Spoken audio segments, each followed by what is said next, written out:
Hello, everyone, and welcome to today's session on the down part of shift left, shift down. I'm Rex Black, president of RBCS, a worldwide testing and quality assurance firm serving clients ranging from small startups to Fortune 20 global enterprises.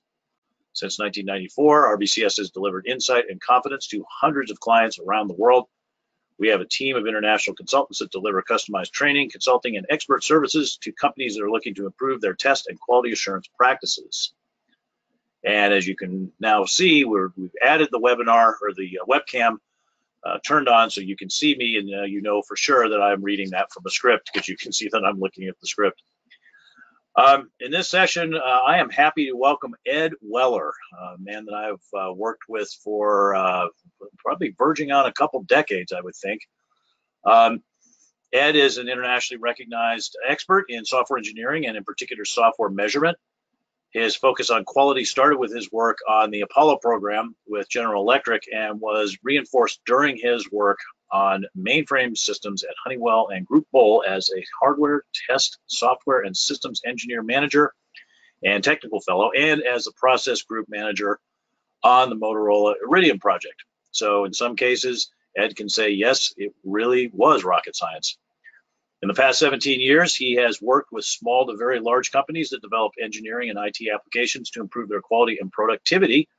Ed is the principal in integrated productivity solutions, providing solutions to companies that seek to improve their productivity. If you have any questions during the course of the webinar, you may submit them throughout the presentation via your webinar interface, but please note that they are answered only at the end. So we're going to jump right into it, and I'm going to hand off the presenter mode to Ed. Let's see, options. Ed is panelist. I'm going to make you, Ed, the presenter.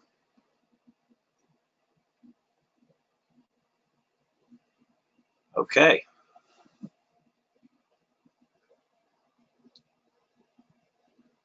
Okay, good morning, everyone, and thank you for attending.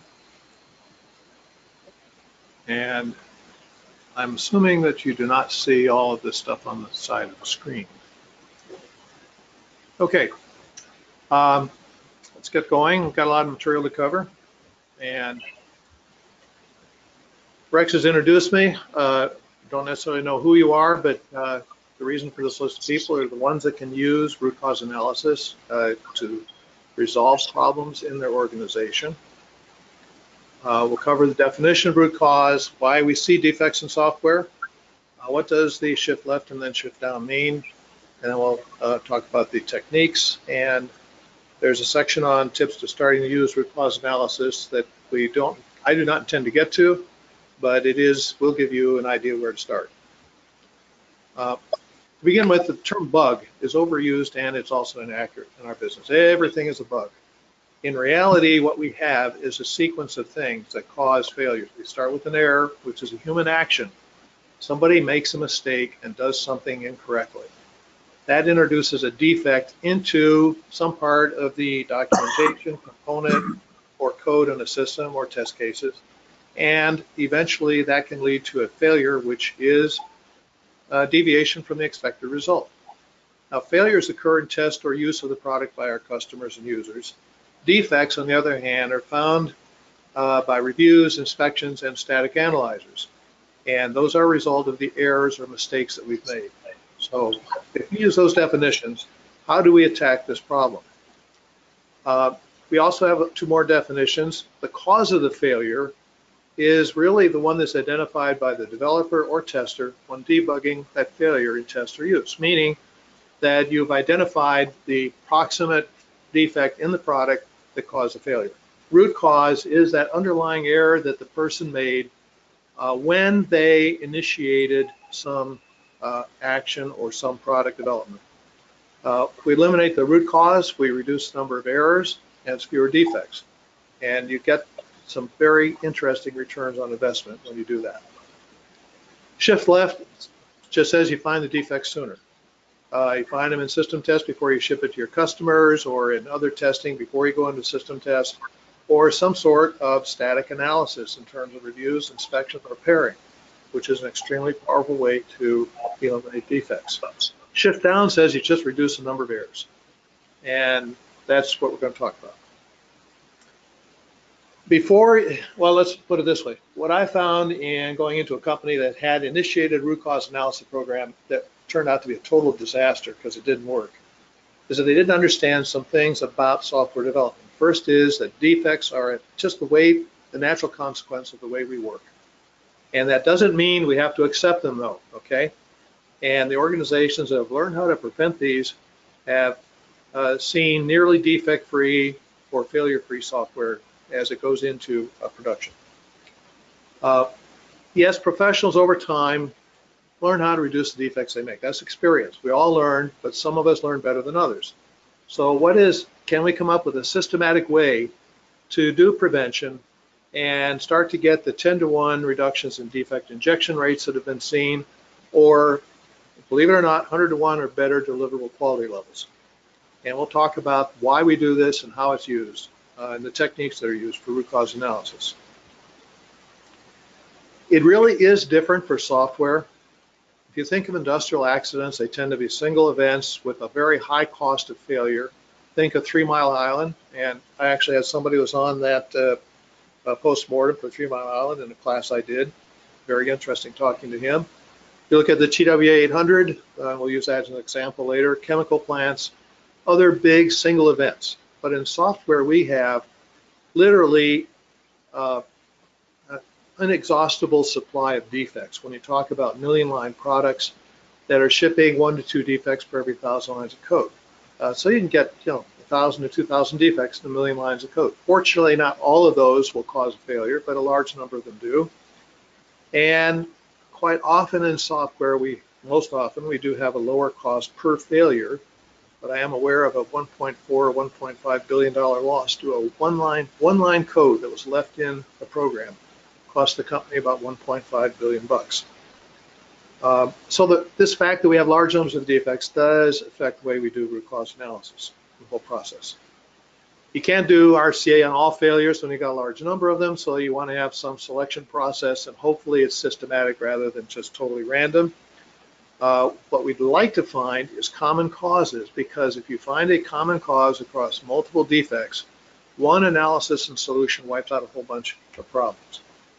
And we'll also talk about the velocity of the change. In other words, we do a root cause analysis, and what's the next time that can actually be visible or seen in the development process. And this last statement says, if it's not a problem that's going to repeat, don't analyze it. Or there's something else. If it's something that occurred many years ago, doing root cause analysis is probably not going to get you to the underlying error that was made, because nobody will remember what they did 2 years ago. And I've actually seen companies that want to do analysis of a problem introduced 5 years ago, and the developer was gone. Well, chances of finding the root cause are slim and none. So what do we do? What are we trying to do when we do root cause analysis? It says, looking at defects and failures, eliminate the introduction of faults. And that gets us back to eliminating the human error that introduced it. Now, the nice thing about one of the methods I'm going to show is that the secondary goal is earlier detection and correction or prevention of that defect from propagating into the product later. So we can actually, from root cause analysis, identify a prevention method, but also find some detection methods that work earlier, as opposed to let our customer find the problem. So let's look at some of the processes. We have to have problem sources. That means the defects. We have to have the failures and defects from production test and reviews. We need issues raised in retrospectives. What I've seen quite often in the agile environment, I look at retrospectives from sprint after sprint after sprint, and guess what? They're almost cut and paste. Nothing is being done about the problems. Here is a method that will let you do something about the problems and not waste your time, worrying about the same problem over and over again. And you can also apply it to anything that's causing inefficiency in the organization. In fact, when I developed this course years ago, it was for a company that basically had a failing root cause analysis program, and we did root cause analysis of the process, and it was quite interesting to see how that turned out. There are barriers to defect prevention. You've got to have the data. You have to have sufficient description of the defect or information about the problem, failure, so that you can actually do an analysis, you've got to have open teams. That says, first of all, the person who made the error has got to be a part of the team, because nobody can really see inside their mind or go back and say, why did they make a mistake? And it's useful to have peers of that person to help to further flesh out the problem, especially when you start doing what we'll see as a cause-effect analysis. And ultimately what it says, what happens in Vegas stays in Vegas. You shouldn't be going outside of a root cause analysis meeting talking about what went on. It's a sure way of killing the process. And if you use that data to appraise personnel, that is the quickest way to kill it. You know, we make mistakes. All of us do it one time or another. The real problem is when we do not learn from those mistakes. And that says you've got a problem in the organization. If people hide the mistakes they make, they're going to keep making them. And other people won't learn from them. So you've got to have an infrastructure to make this successful. Your project management side, if you want to call it that, it's just basically resource allocation. You've got to have resources that are set aside for doing the root cause analysis itself, and then for applying some amount of effort to the solution and creating action plans and making sure that these changes get done. If you look at the engineering or development side, you've got to analyze the defect data from different sources and then eliminate the errors that cause them. On the engineering and test side, this also applies, okay? The test personnel typically would not necessarily be in the root cause analysis of a development problem, but they sure can apply it to their work products. And why didn't we find that problem sooner? Why didn't we think about it? Why didn't we realize that we needed to test in this area? And one of the examples I use in the on-site class actually goes through a problem.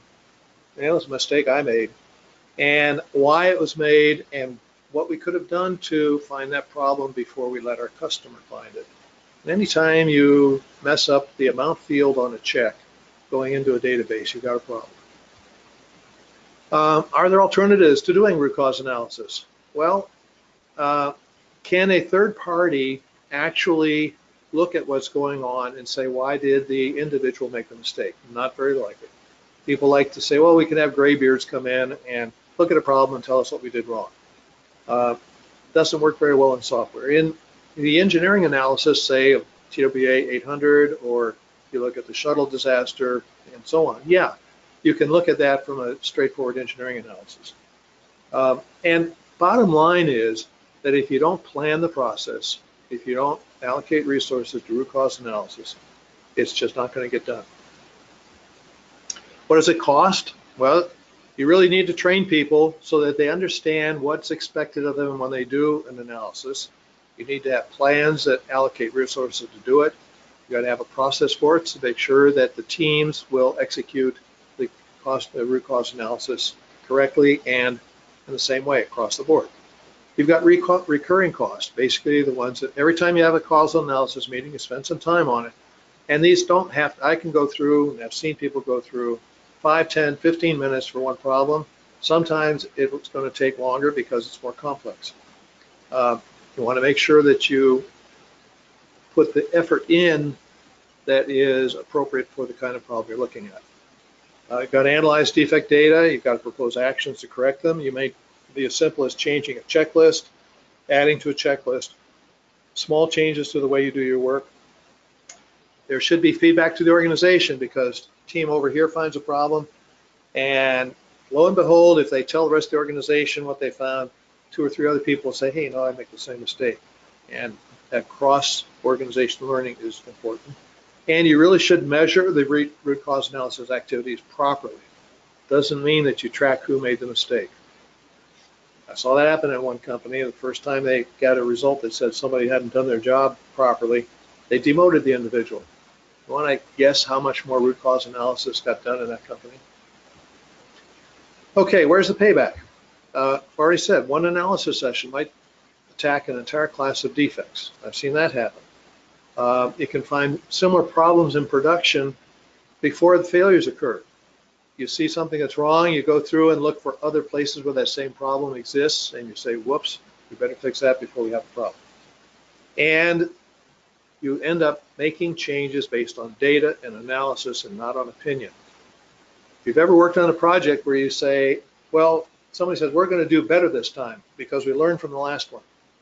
And the question I would ask is, what are you doing differently? And what did you learn and how did you learn it? Or is it just wishful thinking that we're going to do things better? We've seen 13 to 1 returns on investment in different conferences. A reference that's at the end, they talked about a 50% reduction in defects injected. And depending upon what kinds of defects they've reduced, did they get a 2 to 1 improvement? I mean, a 50% reduction in cost, or was it larger? They didn't say in that article. An element of this that's important is what I call defect maturity, meaning how does the organization understand and think about defects? And these are typically the way they've grouped these in the past in terms of causes. There's communications issues, and the rest we'll go and look at each of these 5 in order. You think of communications noise. When you have, here I'm showing an example of 3, 5, or 10 people on a team and the number of pairwise communications paths between the people. And with 10 people, guess what? 45 paths mean 45 opportunities to actually lose information. Okay? 2 people don't talk to each other. There's a gap in the knowledge needed to solve the problem. Okay? Or you get incorrect transfer of information between 2 people. It causes a problem downstream. Defect gets introduced, you have a failure. You can have multiple of these drop out. Or you could have one person talk to another person, talk to a third person, and if you've ever played telephone tag, you know that somewhere along the line the information gets transformed, it's not done correctly, and as a result, you end up with a defect getting into the product, failure downstream. And this goes on, and why do you think agile teams try to limit to fewer than 10 people? When you get more than that, this number goes up as a factorial, if you're familiar with that, and the number of communications paths gets huge. And if you don't keep that constrained or have a way of solving it, you're going to introduce problems like that. Eventually you have a very large loss of information. Short-term memory, basically 7 plus or minus 2. You can remember 7 things.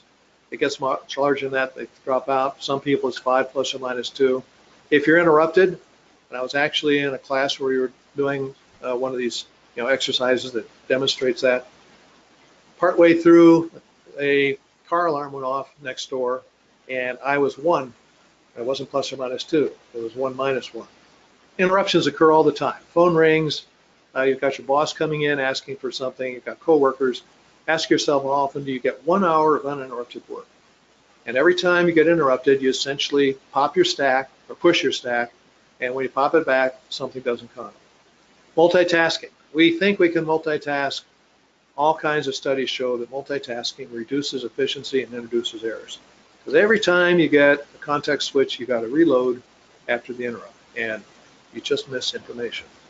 Cognitive dissonance, a term that Dot Graham used a long time ago in a conference I went to. It says basically we see what we know is there, not what's really there, and as a result, we end up doing something that doesn't match what is really intended. Complexity. And if you ever read work, anything written by Bob Glass, he is really one sharp guy, but he stated one time the most persistent defects are related to inherent complexity of the product to be developed, and that design complexity exceeds our level of understanding, meaning we just don't know enough what we're doing without doing some deep analysis and thinking about it. And that says that if you don't get the design complexity understood, that the code isn't going to match the complexity needed to do the design properly, which leads me to wonder about code complexity measures. If you're doing something complex, the code may be complex. Processes. A lot of data around and a lot of studying that shows that the process or lack of it or incorrect process, it can cause as many as 85% of the defects in the product. That's a huge number. So they may seem overly large, but those numbers have been verified by people who have looked into the problem. And that basically says that the capability of the individuals is not a major contributor to defect work product. New people on board, yeah. You've got a junior programmer, wet behind the ears, coming into a product development. They're going to make mistakes. But the process ought to cover that by, either mentoring or shadowing or reviews of their work or any of the other things. And the point here is that we talked about 5 defect causes.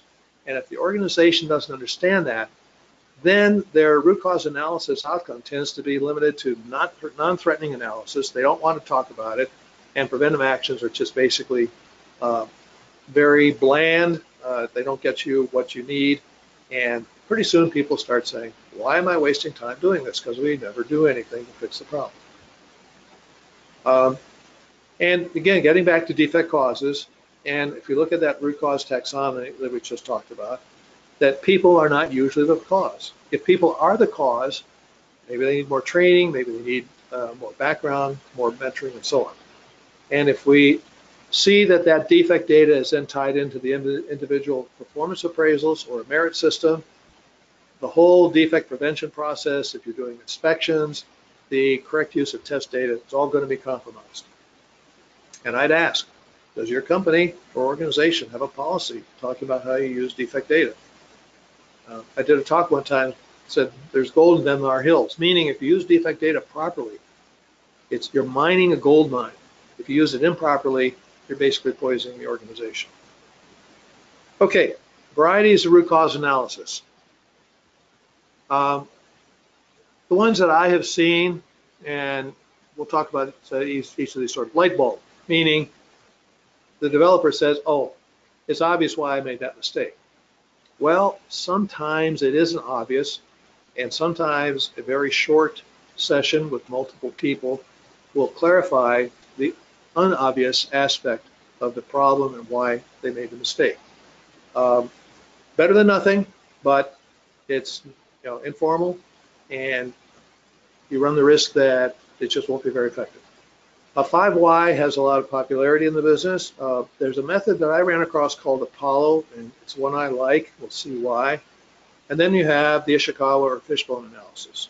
And I think there's a place for all 3 of them, and it's going to depend upon your organization, kinds of defects you're seeing, and some of the other things we'll talk about. The real problem with a lot of these methods is there's no real identification outside of Apollo. Is when do you stop, or when do you really, or you're not finished? If you stop too soon, you won't get to an actionable root cause. If you go too far, you get into it, endless discussions looking for the perfect answer. And one of the things that Apollo does is say, once you reach a point where the problem is outside of your control or can't do anything about it, you don't spend more time on that. The counter to that is you got to make sure that you just aren't whitewashing and say, oh, I can't control that, or it's too hard to find. And I've heard those excuses given. What is the expectation? In my mind, when you do root cause analysis, prevention is the goal, but earlier detection is a good thing, because sometimes the prevention method is not going to be 100%, or most of the time. Detection then is a safety net behind the prevention activity. And I've heard phrases like, oh, system test should have found the problem. Well, that's not a root cause. Requirements are incomplete. That's not a root cause. We need to understand that a root cause is an actionable item that somebody can do something to prevent it from happening again. Sometimes they are out of your control. You have to pass them to a different team. That's part of why I think having several people in the root cause analysis session help.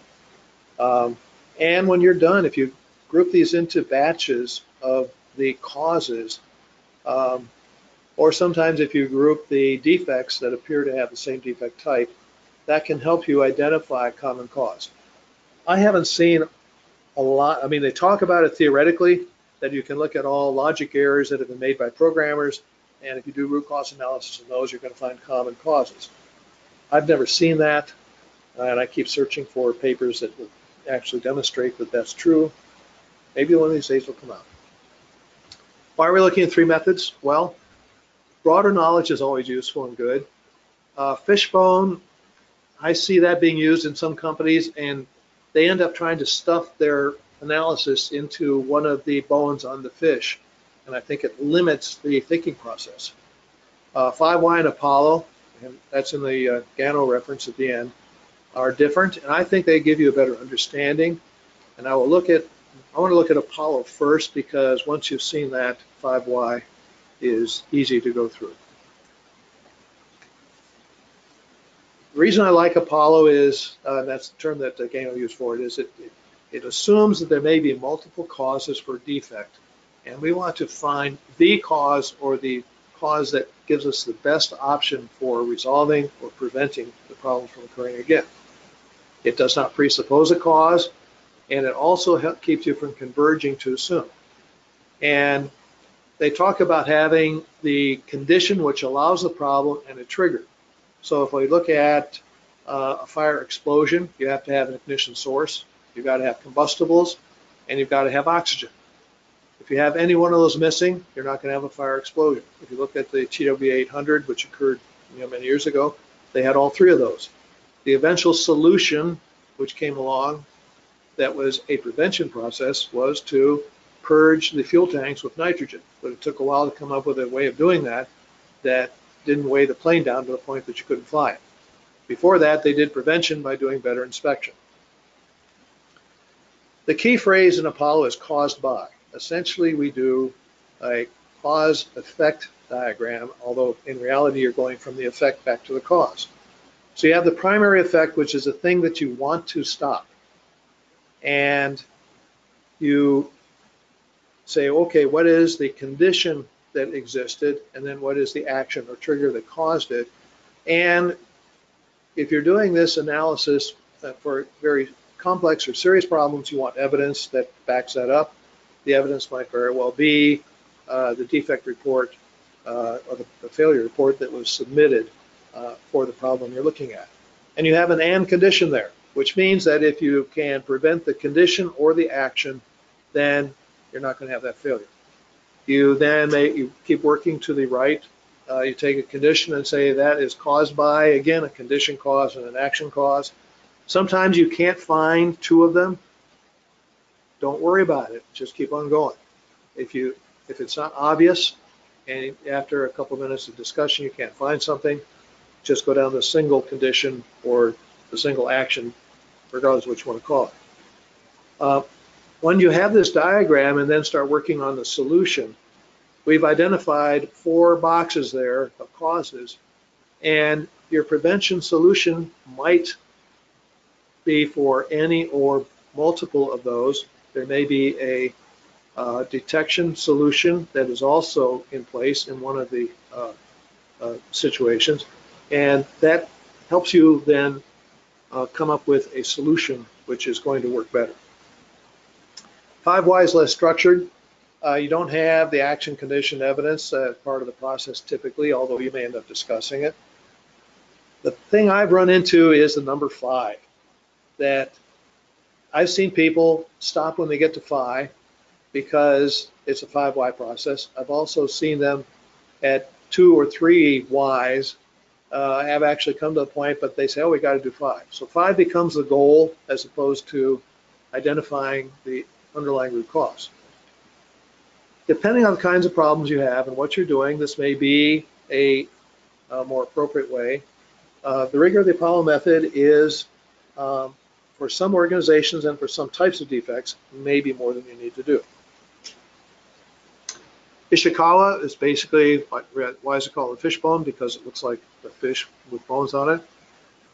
The risk I see there is that you start slotting defects or the root causes into these bones, and then that becomes the goal is to find problems that fit into it as opposed to finding a root cause, whether it's on that fishbone or not.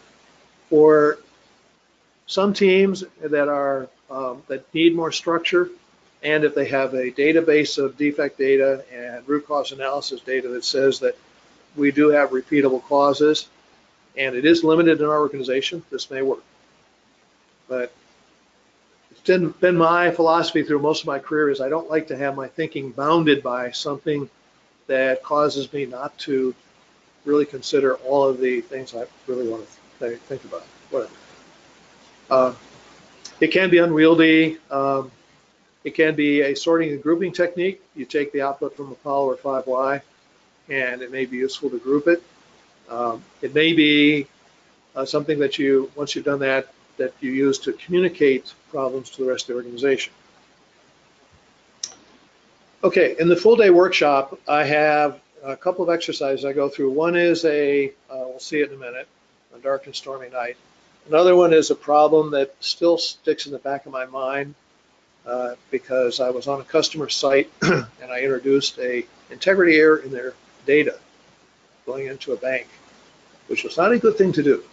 But it turns out it was a very complicated problem. And I think that it's useful to go through that in class. We then in the actual on-site class would ask teams of people to come in with the problems that they have seen, and we go through root cause analysis of multiple problems in 1.5 hour sessions with the different people that were in the first day, and show how the process really works. And my experience has been when we do that, people start to say, hey, this does really work, it is effective, and I want to go, we really want to do this. So it was a cold, dark, and stormy night. Deals with a guy staggering home and eventually burning down his woodshed.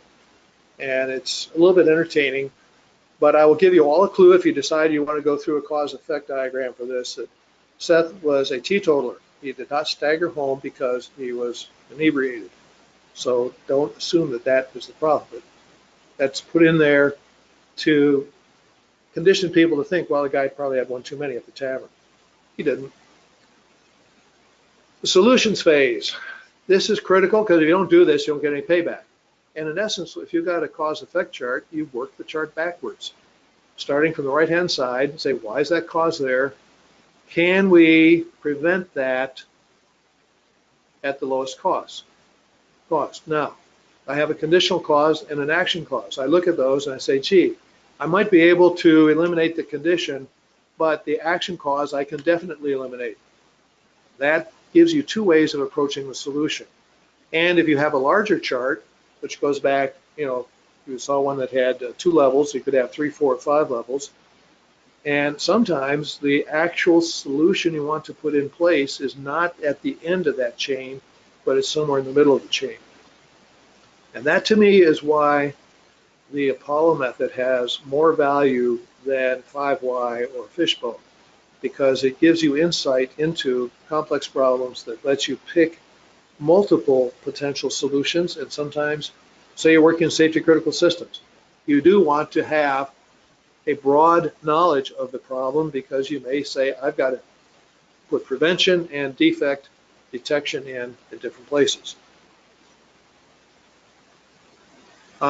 So thinking of the solution evaluation, what are the criteria we use? You want to prevent recurrence. That's our primary goal, as I said, but earlier detection if the prevention is extremely costly or unlikely. We look at the things that we control. Sometimes you can't control things that are outside of your organization, and sometimes it's not politically acceptable to say to another organization, gee, if you didn't do this, as soon as you say that, you might be in trouble. So now you may be looking at prevention. Your goals and objectives, you don't want to have it introduce more problems, so you want to think about that. You'd like to see if other problem causes are prevented by this solution. And again, we always look for value versus cost. Solutions to avoid, okay? And I've seen this happen, punishing, reprimanding, or firing individuals. That, as I said, the organization that actually did demote somebody, the first break, somebody came up to me and said, did somebody tell you about the analysis report that we translated into Spanish? And nobody ever saw it.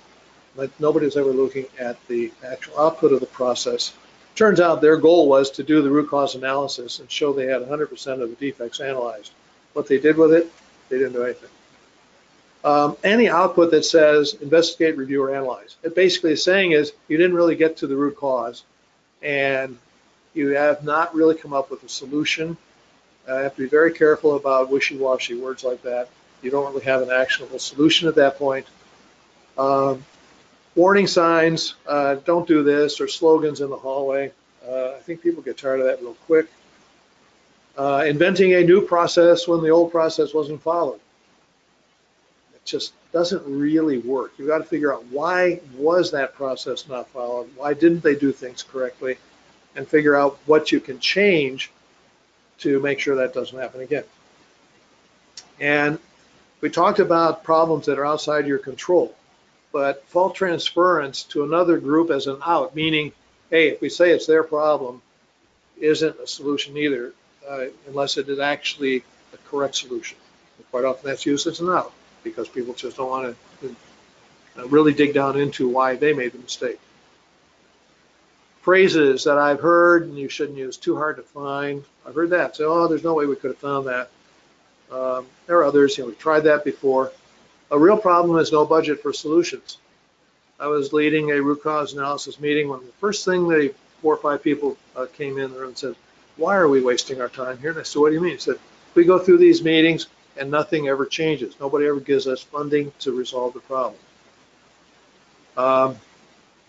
It's going to cost too much. Well, that's an excuse sometimes. I will always welcome facts, but if it's an opinion without fact, just keep your opinion to yourself. That solution failed before. Well, maybe you need to do a root cause analysis of why that solution didn't work, because somebody thought it should have worked. Maybe it didn't apply. Maybe it was the wrong thing to do. Timing is important. This is a rather complicated chart, but essentially what it says was the longer you go from the time that a failure is detected until you have an opportunity to prevent that failure in the next release or the next sprint or whatever, the less you're going to get out of it. So if you find problems in unit testing or regression testing in an agile environment on a sprint and can get to the root cause right away, that says that you may not see that problem downstream on the next sprint or the next sprint. But if it's in a production release, then all of the work that's in process up to that point, you may have to go back and find that a requirements process or a design process failed, and you have essentially no effect on it or a minimal effect, and the cost to change is high. So we just spent a fair amount of time on this in the on-site workshop. That's basically the 40 minutes that we wanted to spend.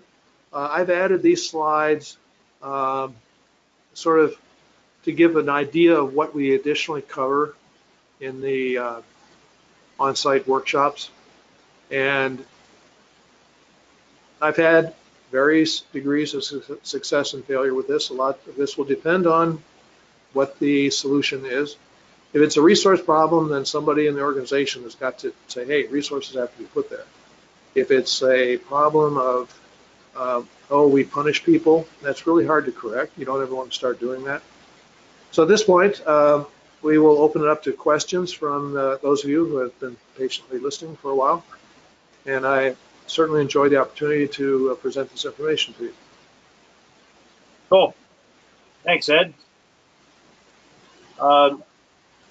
Let's start with some questions via email. First of which is, what tends to kill a root cause analysis program? Okay. Lots of things can do it, but as I mentioned here, the first thing that really kills it is if you are punishing the people who made the mistakes. Yeah. Have you ever seen anybody in this business that hasn't made a mistake at one time or another? I actually ran into one person years ago. Okay, but he was blamed for being slow. The second thing is not ever fixing problems. In other words, you go through the root cause analysis because we all do root cause analysis, but no time, energy, money is ever spent on solutions. Those two things will do it right away. No. Okay, good. So obviously, before the program gets killed, it may well be in trouble. So how would you? What are kind of warning signs that allow you to recognize, hey, our root cause analysis process is in trouble, it's not working? I think the first one would be is an expectation that people can know how to do root cause analysis, and we'll go ahead and do it correctly without any training.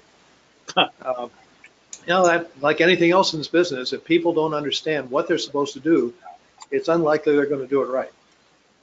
Okay.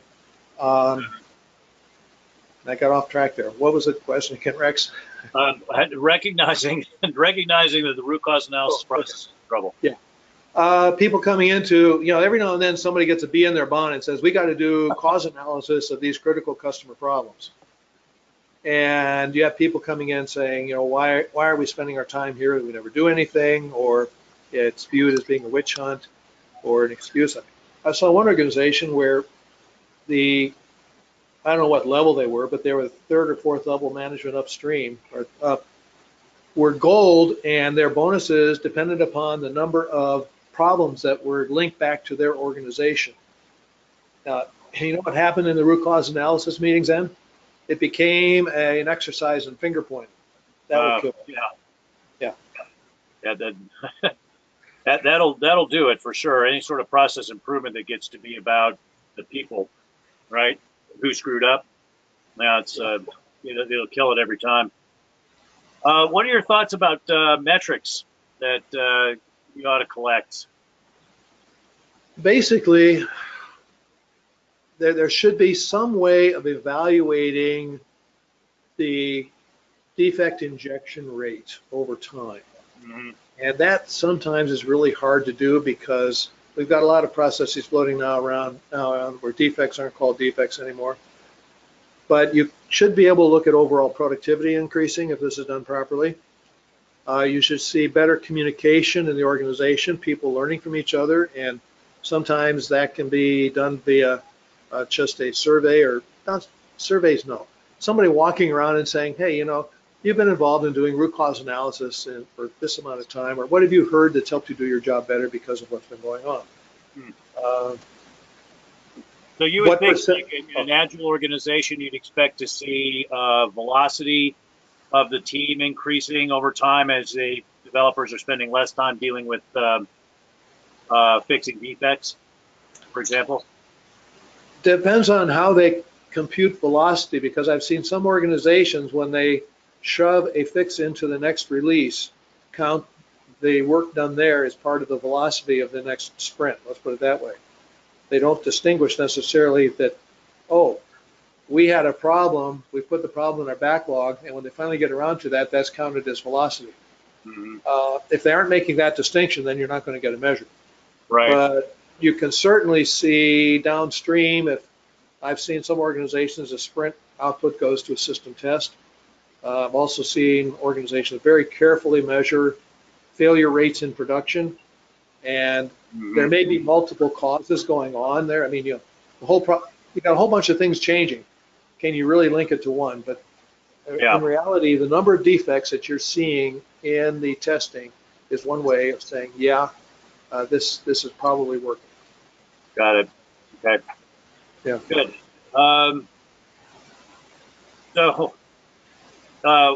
Let's suppose that an organization has a root cause analysis program in place right now, and basically they've been listening to you and going, every time you talk about things that can go wrong, going, oh yeah, that's happening to us. So what should they do if their program isn't working? Well, this is exactly what I did in the one instance I mentioned. Actually, that's why I developed this course a number of years ago. Mm-hmm. It was a disaster. So we basically ran, I think, about 6 classes with teams of people from the organization. Mm-hmm. And in that class, we did a root cause analysis of their process. Oh. And why wasn't it working? And we did the cause-effect diagram because it was a major problem. We went through all that. What was interesting is that none of the output from those 6 classes was the same. If you looked at the charts, you'd say these charts don't match up. But if you went to the far right-hand side, lo and behold, every one of the major problems that caused the process not to work was identified by every team. And I was commissioned then to go back and aggregate this information and present it back to the executives that had essentially chartered the course. And I think So it basically, did they make a should, if difference. they have a broken root cause analysis program, they should use working root cause analysis to figure out what's broken in it to fix it. And that of course is a certain pulling oneself up by one's bootstraps argument there. So the odds are that that would require external training or consulting or something like that, unless people were sharp enough to be able to figure out from this 40-minute discussion, oh yeah, that's now I get exactly what's broken and now I know how to fix it, right? Well, I'll quote Albert Einstein here. Doing the same thing over and over and expecting different results is the definition of insanity. He also said you can't solve a problem at the level at which the problem is created. Yeah. Meaning that if your process, any process isn't working, to really understand why or anything is not working the way you want it to work, or you've got errors that are being made, organizations tend to have tunnel vision. Mm-hmm. And it's a natural characteristic again of the way we work. And bringing someone in, if you will, from the outside helps that. And you go back, what I found in this one organization, they never did any training. Okay. Yeah. They just basically threw it out there and said, go do root cause analysis because it's a good thing. And I actually saw that in an organization I worked in. We have what we called, I think, blue stars or something like that. It was the critical customer down situations. And they wanted us to do root cause analysis on all of these critical customer problems to make things work better. Well, sometimes it was a matter of a variable wasn't changed somewhere in the program. It wasn't a big deal. The $1.5 billion loss I mentioned, somebody left the break statement in an error recovery routine when they were testing it, and they put it into production across the entire United States. And when the problem did occur, they failed over every single one of their mainframes or communications processors. The company was called AT&T. One line of code. Yeah, I've heard of incidents similar to that. There's a famous incident where there was a typo. I think it was a 6 where there was supposed to be a B, or maybe it was vice versa in a line of code in a phone switch software, and it took down the entire toll-free network in the northeast of the United States. Cost huge amounts of money. Yep, that was DSC Communications in 1994, and the company went out of business. But before it went out of business, all of the top executives had to go and tell a congressional committee why they made that mistake. Yeah, well, more recently, there was that incident where they about 4 or 5 years ago, where they uploaded a buggy version of the communication software to the International Space Station, right? And that ended up being a single line of code too. And of course, NASA is about as careful as you can get. So, I think that there's probably some expectation management here too, that people have to understand that introducing a root cause analysis program like you're discussing is going to help reduce the number of defects, but you're probably not going to get it to zero. No, we're human. We make mistakes. Right. But nevertheless, there's no reason why, because it's, if you want perfection, you should not be in the software industry. Is, I guess, one way of looking at it. Yeah. But you can be very, very, very good at it, and that's what we're talking about here, is becoming very, very good. Yeah, I like to say that, the software in which there will never be a defect found in production is software which is never released. Yeah. No. Or it's no lines of code. Yeah. Yeah, it's a real problem. Think about that when you get to self-driving cars. Yeah, well, we're already living that reality yet. What Tesla's up to 3 dead people so far. There was the one in Florida, and there was the pedestrian in Arizona, and then I think there was another incident too. So, yeah. Talk about testing and production. Some of those problems never should have happened, but the point being is that when you're dependent upon, at the design time and requirements time, of really thinking through what it is your operating environment will be. And you can never instantaneously train or expect a software program to solve a problem that was never put into the program in the first place. But that's another topic. Yeah. Well, let's get to some questions because we've got a few in our queue here. We've got Aaron, a longtime webinar listener. Thanks, Aaron. He says, you have talked about root cause analysis around PM, dev, and test, but what about during requirements and design? BAME's first law errors are most frequent during the requirements and design activities and are the most expensive when they're removed later. Okay.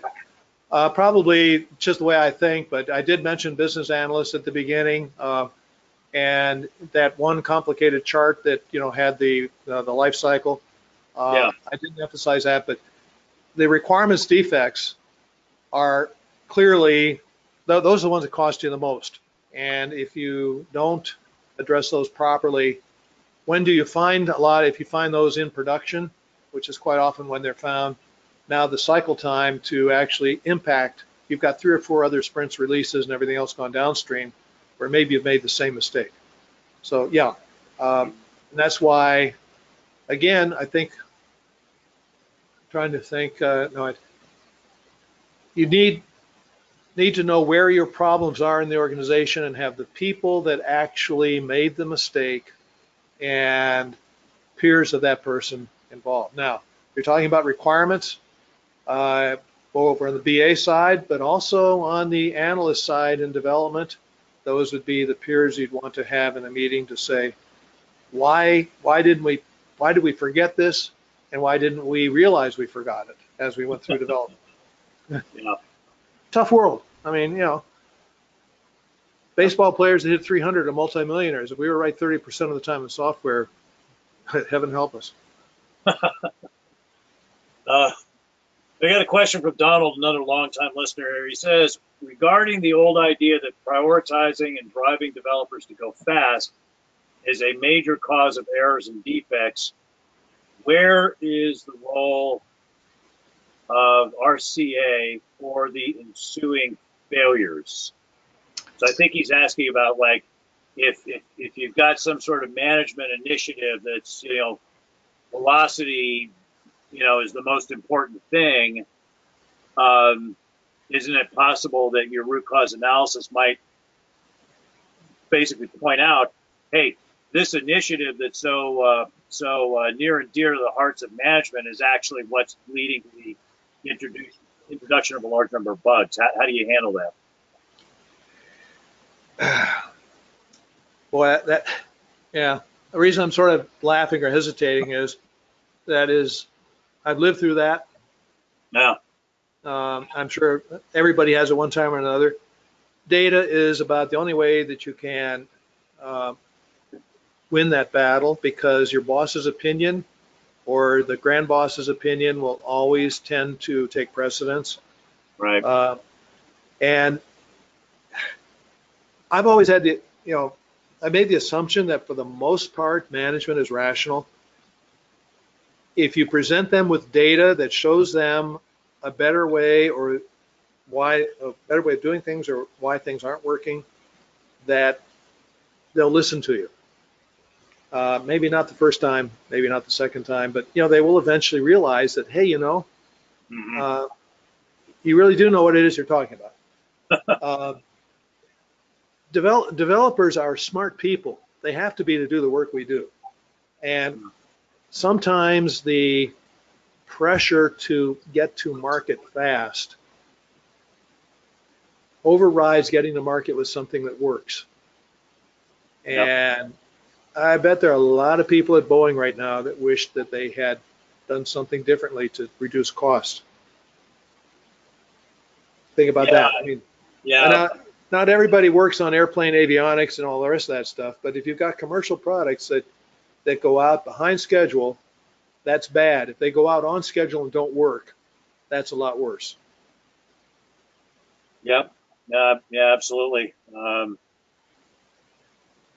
It'll be interesting to see what comes out of the ultimate investigations that I'm sure will happen with that.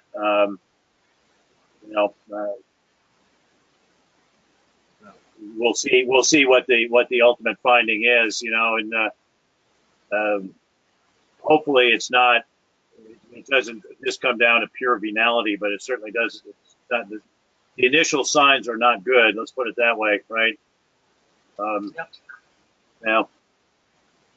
All right, Don. Yeah, Don's always good at asking a hard question. So the bottom line on that is management doesn't listen to you. You're not going to win the battle. But hopefully you, quite often the way to do that is you get the top highly respected technical people in the organization to understand a problem, and the weight of their opinion can sometimes, with their data, will override the boss. I've had some very good bosses that haven't had a problem with that kind of an interface, showing them stuff and they say, oh yeah, well, that's right. But I've had some that were basically totally closed-eared. Yeah. Well, this project, yeah. And it's also how you present it too, right? I mean, there's the famous Challenger incident, right, where the Morton Thiokol engineers the night before the Challenger launch, the day before the Challenger launch, went to NASA and Morton Thiokol management, right, and said, hey, we don't think this is going to be a good idea to launch tomorrow. And they gave a very unpersuasive presentation of why. And, then they launched and the O-rings failed and the shuttle blew up, right? And then, Richard Feynman did that famous demonstration in his testimony to Congress, right, as part of his participation in that inquiry, right, where he put the mini O-ring in the ice water and let it sit there and then took it out and snapped it. I mean, if someone had thought to do that, one of the Morton Thiokol engineers had thought to give the presentation that way, the way Feynman demonstrated it to Congress, things might have turned out differently. So, it's not only is it about the message, right, but it's how you deliver it. Yeah, and if you've got a message, the solution that goes with it is often the, in the software world, we have a different, as I said, different kinds of problems, and again, it's a matter of being very data-driven and showing that what your results could be and not overstating what you're going to get. I had one of my senior executives one time say that the neat thing about you technical fellows is you have lots of good ideas. The problem is all these good ideas sometimes aren't completely thought out in terms of the risks and the end-to-end cost. That's something I have to consider, which is why sometimes I don't accept what you tell me. Yeah. Because I'm thinking about things from a different point of view. So put yourself into the mindset of the person you're presenting to say, this is what we need to do. Yep. Yeah, exactly.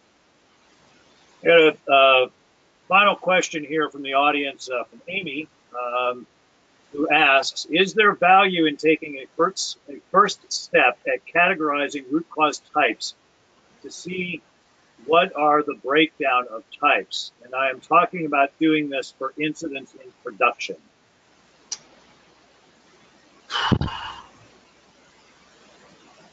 This goes back to a comment I made that I've never really seen where failures in production necessarily relate to complexity of the problem. What you may see is there are large numbers of, there may be coding errors. Be very careful about coding errors because sometimes it means the code is actually correctly written if you look at all the coding guidelines, but it doesn't do what the complex design says it should be. Back to the comment by Glass. So it could be that we did not understand the design properly.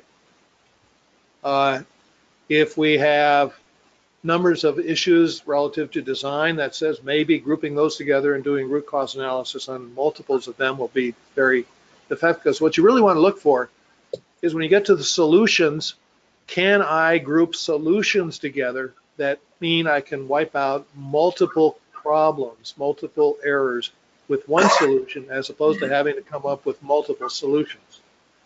That's where the grouping has a lot of value. But somebody mentioned requirements. Yep, That's the requirements problem. Whoop, yep, that's the requirements problem. Well, now you've got to go and differentiate among the requirements problems. How many of them are I didn't understand versus the business analyst didn't know what they were writing? I mean, it goes both ways. Yeah. Or, I heard one point that somebody said, our business case is done by, the decision is made by who talks the loudest. Well, now you're back to what the original question date was. Whoever's talking the loudest probably is the great grand boss. And you're not going to win that battle sometimes. Yeah. Yeah. Depends on your relationship with them. Okay. Yeah. Another thing that strikes me now in thinking about Amy's question, talking about types, one of the things that might do root cause analysis as a process, as you've just described it, a disservice is the fact that so many bug tracking systems or defect tracking systems, if you prefer, have a field in it called root cause. And, I have seen that field, I don't know about you, but I've seen that field misused more often than it's used properly. So usually what it gets used for is either classification of the symptom or a determination of where the bug was removed from, right? As opposed to what it really should be about is why did we have this bug to begin with, Yep. And it's just, I think one of the things that you'd probably end up having to deal with in a root cause analysis class or consulting engagement would be this sort of the fact that software engineers have been trained to think about the phrase root cause incorrectly by the tools that we've used. Yep. Tools are great when they're used properly, but I've smashed my thumb a couple of times with a hammer. That's why I put that up early. Remember early on when I talked about the cause versus the root cause. Yeah. The cause is actually, what did we change or fix to make it work properly? Root cause is why did that problem get in there in the first place?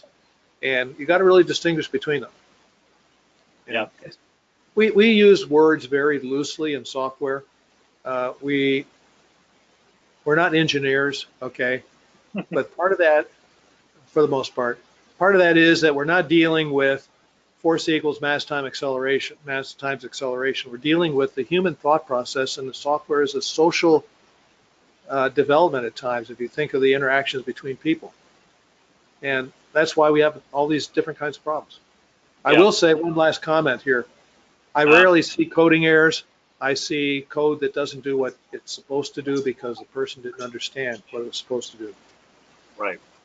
Yeah, I think most developers, I know this from being a developer myself, the coding errors are pretty easy to get out during the coding and debugging process because that's just where you wrote the code differently than you intended, right?